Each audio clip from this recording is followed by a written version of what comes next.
राम राम दोस्तों, जय बाबा नीम करोली महाराज जी की। आशा है कि बाबा नीम करोली जी की आपके ऊपर भी अपार कृपा रहे, आपके घर परिवार में भी सभी कुशल मंगल हो, यही मैं प्रार्थना करता हूँ बाबा नीम करोली महाराज जी से। तो दोस्तों, आज मैं आपको सुनाऊंगा श्रीमद् वाल्मीकि रामायण अयोध्या कांड का 33वां सर्ग। इसे सुने और बाबा नीम करोली जी, हनुमान जी की और सभी देवी देवताओं की, श्री राम जी, माँ सीते, कान्हा जी 4 स्वरूपों में विराजे हैं। आज हनुमान जी का आह्वान कर लिया है, सभी देवी देवता पर विराजे हैं यहाँ पर अपनी अपार कृपा बरसाने के लिए इस पाठ पर। दोस्तों, इसे पूरा सुने और भगवान जी की अपार महिमा आपके ऊपर बरसे, यही मैं अपने बाबा जी से प्रार्थना करता हूँ। तो शुरू करते हैं। जय श्री राम, जय हनुमान जी, जय बाबा नीम करोली महाराज। दोस्तों, एक बात और क्षमा चाहता हूँ महाराज जी से। दोस्तों, 15 जून को कैंची धाम में भंडारा है बाबा नीम करोली जी का। मैंने तो अर्जी लगा दी है बाबा जी के शरण में, और बाबा जी तो उनकी महिमा परम्पार है, वे ज़रूर बुलाएंगे। मुझे यकीन है, विश्वास है मेरा, ज़रूर कहीं ना कहीं से एकदम ही जब भी जाता हूँ बाबा जी एकदम ही मेरा प्रोग्राम बनवाते हैं। पिछली बार भी ऐसे ही हुआ था, मैं सुबह के शाम तक मुझे पता नहीं था कि मैं जाऊंगा या नहीं, और शाम के समय बाबा जी ने प्रेरणा दी और उन्होंने बुला लिया।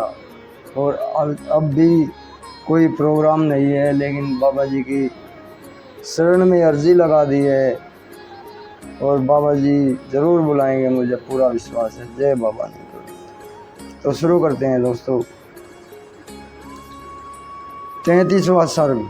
सीता और लक्ष्मण सहित श्री राम का दुखी नगरवासियों के मुख से तरह तरह की बातें सुनते हुए पिता के दर्शन के लिए कैकेयी के महल में जाना। विदेही कुमारी सीता के साथ श्री राम और लक्ष्मण ब्राह्मणों को बहुत सा धन दान करके वन जाने के लिए उद्यत हो पिता का दर्शन करने के लिए गए।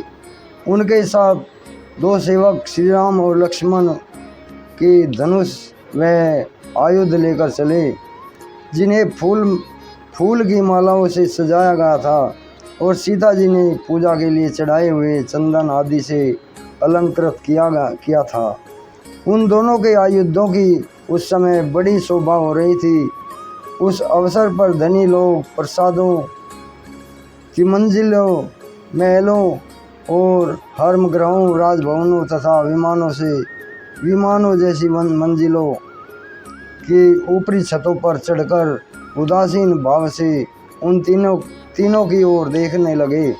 उस समय सड़कें मनुष्यों की भीड़ से भरी थी, इसलिए उन पर सुगमता पूर्वक चलना कठिन हो गया। अतः अधिकांश मनुष्य प्रासादों, तिमंजिलों, मकानों पर चढ़कर ही वहीं से दुखी होकर श्री रामचंद्र जी के दर्शन कर रहे थे। श्री राम को अपने छोटे भाई लक्ष्मण और पत्नी सीता के साथ पैदल जाते देख बहुत से मनुष्यों का हृदय शोक से व्याकुल हो उठा। वे खेद पूर्वक कहने लगे, हाय, यात्रा के समय जिनके पीछे विशाल चतुरंगिनी सेना चलती थी, वे ही श्री राम आज अकेले जा रहे हैं और उनके पीछे सीता के साथ लक्ष्मण चल रहे हैं, जो ऐश्वर्य के सुख का अनुभव करने वाले तथा भोग वस्तुओं के मान भंडार थे। जहाँ सबकी कामनाएं पूर्ण होती थी, वे ही श्री राम आज धर्म का गौरव रखने के लिए, पिता की बात झूठी ना करने के लिए वन जा रहे हैं। ओह, पहले जिसे आकाश में विचरने वाले प्राणी भी नहीं देख पाते थे, उसी सीता को इस समय सड़कों पर खड़े हुए लोग देख रहे हैं। सीता अंगराग सेवन के योग्य है, लाल चंदन का सेवन करने वाली है। अब वर्षा, गर्मी और सर्दी शीघ्र ही इनके अंगों की कांति फीकी कर देगी। निश्चय ही आज राजा दशरथ किसी पिशाच के आवेश में पड़कर अनुचित बात कर रहे हैं, क्योंकि अपनी स्वाभाविक स्थिति में रहने वाला कोई भी राजा अपने प्यारे पुत्र को घर से निकालना नहीं दे सकता। पुत्र यदि गुणहीन हो तो भी उसे घर से निकाल लेने का साहस कैसे हो सकता है। फिर जिसने केवल चरित्र से ही यह सारा संसार वशीभूत हो गया हो, उसको वनवास देने की तो बात ही कैसे की जा सकती है। क्रूरता का अभाव, दया, विद्या, शील, दम और सम, ये सभी 6 गुण नरश्रेष्ठ श्री राम के को सदा ही सुशोभित करते हैं।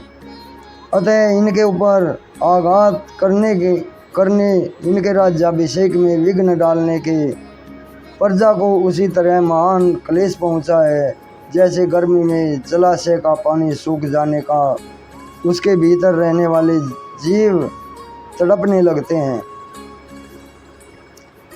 इन जगदीश्वर श्री राम की व्यथा से संपूर्ण जगत व्यथित हो उठा है। जैसे जड़ काट देने से पुष्प और फल सहित सारा वृक्ष सूख जाता है, वे महान तेजस्वी श्री राम संपूर्ण मनुष्यों के मूल है। धर्म ही इनका बल है। जगत के दूसरे प्राणी पत्र, फूल, फल और शाखाएं हैं। अतः हम लोग भी लक्ष्मण की भांति पत्नी और बंधु बांधवों के साथ शीघ्र ही इन जाने वाले श्री राम के पीछे पीछे चल देंगे। जिस मार्ग से रघुनाथ जी जा रहे हैं उसी का हम भी अनुसरण करें। बाग बगीचे, घर द्वार और खेती बाड़ी सब छोड़कर धर्मात्मा श्री राम का अनुगमन करें। इनके दुख सुख में हम भी साथी बनेंगे।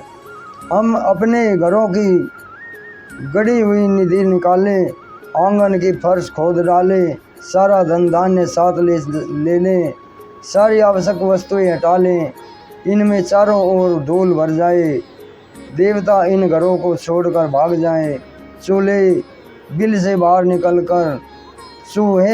बाहर निकलकर इनमें चारों ओर दौड़ने लगे और उनमें ये घर भर जाए। इनमें कभी आग ना जले, ना पानी रहे, ना झाड़ू ही लगे। यहाँ बलि, वैश्य देव, यज्ञ, मंत्र पाठ, होम और जप बंद हो जाए, मानो बड़ा भारी अकाल पड़ गया हो। इस प्रकार ये सारे घर ढह जाएं। इनमें टूटे बर्तन बिखरे पड़े हों और हम सदा के लिए इन्हें छोड़ दे। ऐसी दशा में इन घरों पर कैकई आकर अधिकार कर ले। जहाँ पहुँचने के लिए श्री राम जी जा रहे हैं वह वन ही नगर हो जाएगा और हमारे छोड़ देने पर यह नगर भी वन के रूप में परिणित हो जाएगा, वन के रूप में बदल जाएगा। वन में हम लोगों के भय से सांप अपने बिल छोड़कर भाग जाएं। पर्वत पर रहने वाले मृग और पक्षी उनके शिखरों को छोड़ दें और हाथी और सिंह भी उन वनों को त्याग कर दूर चले जाएं। वे सर्प आदि उन स्थानों पर चले जाएं जिन्हें हम लोगों ने छोड़ रखा है और उन स्थानों को त्याग दे जिनका हम सेवन कर रहे हैं। यह देश घास चरने वाले पशुओं, मांस भक्षी हिंसक जंतु और फल खाने वाले पक्षियों का निवास स्थान बन जाए। यहाँ सर्प और पशु और पक्षी रहने लगे। उस दशा में पुत्र और बंधु बांधवों सहित कई इसे अपने अधिकार में कर ले। हम सब लोग वन में रघुनाथ जी के साथ बड़े आनंद से रहेंगे। इस प्रकार श्री रामचंद्र जी ने बहुत से मनुष्यों के मुंह से निकली हुई तरह तरह की बातें सुनी, किंतु सुनकर भी उनके मन में कोई विकार नहीं हुआ। मतवाले गजराज के समान पराक्रमी धर्मात्मा श्री राम पुण्य माता की कई के कैलाश शिखर के सदृश शुभ भवन में गए। विनयशील और पुरुषों से युक्त उस राजभवन में प्रवेश करके उन्होंने देखा कि सुमंत्र पास ही दुखी होकर खड़े हैं।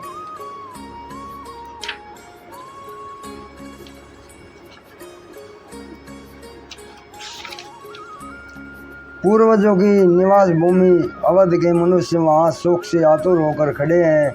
उन्हें देखकर भी श्री राम स्वयं शोक से पीड़ित नहीं हुए। उनके शरीर पर व्यथा का कोई भी चिन्ह प्रकट नहीं हुआ।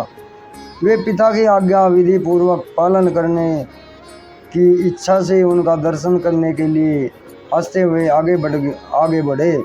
शोकाकुल रूप से पड़े हुए राजा के पास जाने वाले महात्मा महामना रघुकुल नंदन श्री राम वहाँ पहुँचने से पहले ही सुमित्रा को देखकर पिता के पास अपने आगमन की सूचना भेजने के लिए उस समय वहीं ठहर गए।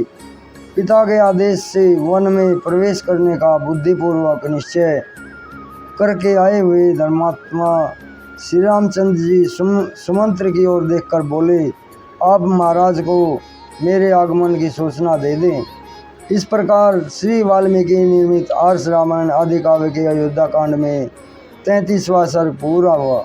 जय श्री राम, जय हनुमान जी की जय। बाबा नीम करोली महाराज राम।